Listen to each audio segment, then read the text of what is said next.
welcome back to my channel, or welcome if you're new. Hi, I'm Mand. So as you can see by the title of the video, today we are covering the 5 tarot deck challenge, or the hashtag 5 tarot deck challenge by A Rifle in Time, or Riffle in Time. And this is so much fun. I really enjoyed the Oracle deck one. So I totally wanted to do the tarot.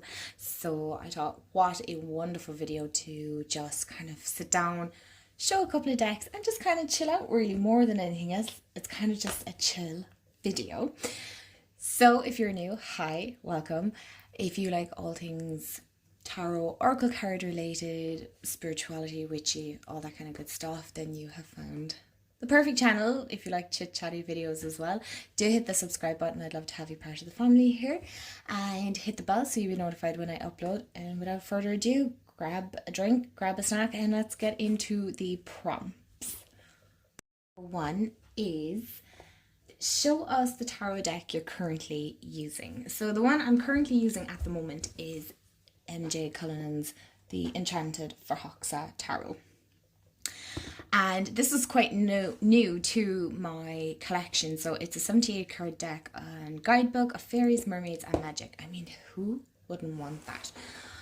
When I say I'm having like the best time, I do have to say that this deck is slightly mean, but like in a good way, if that makes sense. In a good way. I just love MJ's art. It's absolutely stunning. Like, this is completely dark, mysterious.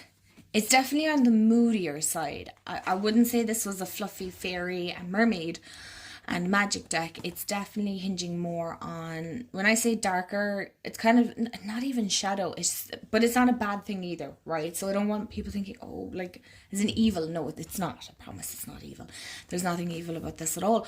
But what I'm really getting the sense of, it definitely goes into the deeper subconscious part of our mind. That got really, really deep there. But this is definitely a deck that I find goes far more deeper than some of my other decks. Well, most of my decks go, it just, they each have their own personality. So this is what I'm still getting to know. I'm having the best time. Okay, when you see a card like that, so it's definitely a good balance of like light and dark, right? It definitely is. At the moment, I'm certainly being called out. There's a lot of shadow aspects or subconscious things that are coming up that I'm having to sit with. And yeah, I'm kind of half rolling my eyes at it, because this deck, it's like it gets a giggle out of going, yeah, this is what's coming up, hun. Do the work. So yeah, this is the deck I am currently working with right now, and I have to say I'm loving it though all the same. And like, I love the dragons and I love the fairies and the mermaids and the whole, I just love, like, this came up, I think it was yesterday for me. So yeah, it's a really good deck. It definitely is a good deck. Show us your last 5-star tarot deck.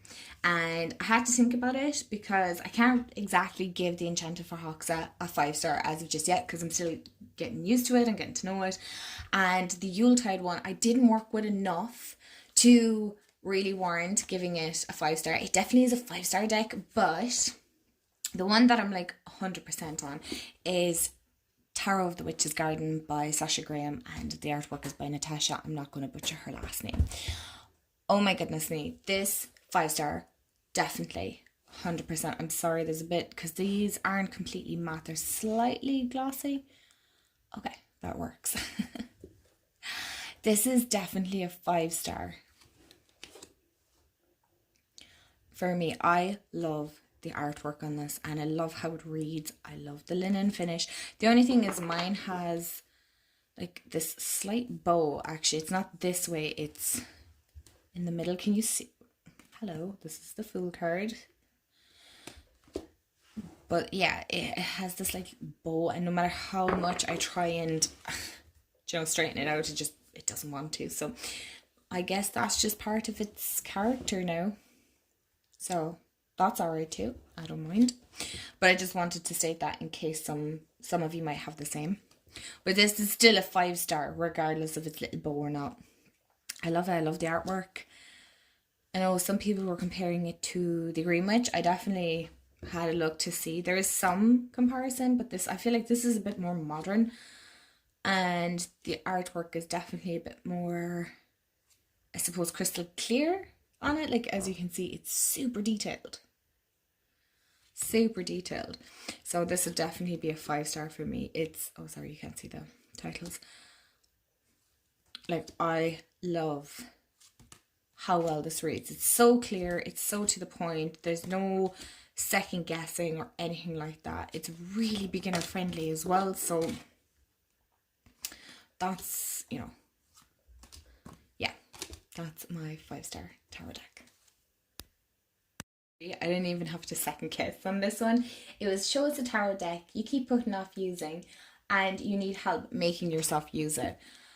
Like 200% Bonfire Tarot. I think most of you know at this stage, even though I have worked with it a small bit. The box is massive. Now, I have the first edition. I know there's a second edition and it's matte and it's borderless. It looks really, really pretty. The colours definitely seem more muted. I don't have the second edition. I don't know. I thought about getting the second edition and I was like, why? You don't even use the first edition. That's just absolutely ridiculous. I think FOMO was kind of kicking in here. And it's just a deck I struggle to use. For whatever reason, I don't know, because it is truly beautiful. It really is. The artwork is completely different and unique and not like what I would necessarily pick for myself, but then again I kind of would at the same time. It's very strange. Like, I love the 6 of Cups. The people depicted on it are a little different, I suppose, than what I would normally have in my cards, but I like it. At the same time, I'm like, see, I'm looking at the cards now and I'm like, this is so pretty, but for some reason it is just not a deck excuse me, that I reach for and go, yeah, I want to read with it. And I do. This year is the year that I'm going to work with this deck. I'm going to definitely take a month where I'm just going to work with this deck. I haven't picked a month yet, which time, but this is definitely a deck that needs to be used, because I do feel once I start using it and getting used to it, I mean, look at the amount of symbolism within it, the artwork, the vibrancy. I don't mind the glossy cardstock on this because, like, I'm not using it as such for videos or readings or anything like that, so it doesn't, you know, for me it's fine. I don't take pictures of my cards or anything like that, so it's not. So I don't know why, because I mean, can you see how pretty that is with the camera picking it up without taking the gloss? Like, it's stunning. I know in the second edition some of the cards have changed, so I was debating, would I work more with the second edition, and I just can't justify it when I don't even use the first one. So yeah, that's a deck that I really have to push myself to use, and I don't really use it a whole pile, and I should. And this is the second last one, we have one more after this, is show a tarot deck you feel is underrated on TarotTube. I think most of you that watch my videos you're gonna know what I'm gonna say. And that's the Starman Tarot. I feel like this is such an underrated deck. Now I have the big limited edition one. I think it's a limited edition one. And I was gifted the deck and I went off and I had to buy it. The bag that went with it, it's just too pretty. I mean, look at the hot pink. That is so pretty. And for any of you that are nosy and maybe you haven't watched my videos, you'll see that I also have a piece of Unakite in it as well, which is that just sits and lives inside that bag. I feel like this is such an underrated deck. It definitely is an unusual deck. It's not everyone's cup of tea. I love it, and I love the amount of you that have commented and said, I love the Starman Tarot as well. Sorry you can't see, and I'm trying to make, because these are glossy cards, they're quite big, so they're a bit of a nightmare to shuffle. They do have lovely gold gilding. I'm actually tempted to get just the regular size version of this so that I can work with it, but then I feel bad because I love this deck, so But I love this deck. It's so weird. So that's why I can't understand that I don't work with the Bonfire Tarot, because this is very, very strange, very unusual. But oh my god, the readings I've gotten off of this, or the cards that I have drawn, phenomenal. Absolutely phenomenal. And I'd love to see more people talk about it, because it's definitely one of my favorites. It's so weird and it's so strange, and I'm absolutely obsessed with it. Now, I'll be honest, I haven't worked with it in a while. I will be honest in that stage, but I am obsessed with it. When I work with it, I find it difficult. Like, can you see that beautiful color palette there? Like, oh, it's so dreamy. It really is, and it's so weird and odd, and I live for that. Again, it is so not a deck that I would personally pick myself, but now that I have it and I was gifted, and it, you know, I love when people gift, you know, decks and go, here you go. Well, this is a Christmas gift, obviously, not obviously, but so it was just so nice that, you know, it was bought as a Christmas gift, and it's like, here, I seen it and I thought of you, and it's just like that. It's so sweet. It's so sweet. So yeah, again, I could talk about this. It's definitely a deck I want to work more with this year, and not neglect it for the new decks that are coming out anyway. So let's get on to the last prompt. Is show a tarot deck you think everyone should have. And now I kind of struggled with this one. Sorry, I must take a sip of coffee because I've been doing readings today and just chatting, and now I'm recording this video for YouTube. So today's Friday that I'm recording this, so this will be going up on Monday. And we're just after the full moon, so I am absolutely pooped.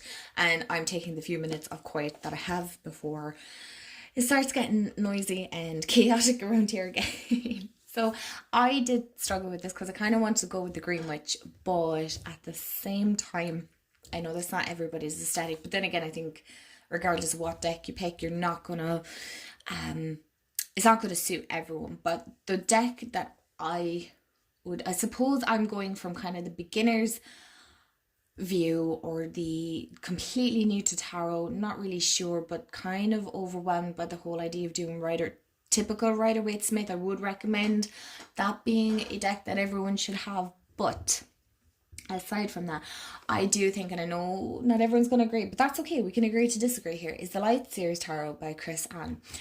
I truly love this. Now I have to say, there's another deck that looks very similar to it, and it's called The Unfolding Path, and I've seen it a couple of times, and it's kind of, can you guys tell me what you think of it? Because I trust your opinion. A lot of you have like similar opinions. Am I going to love it, or is it going to be one of these decks that I do a walkthrough and then, or a flip through even for myself, and then just like, good luck and thanks, I'm not going to use it?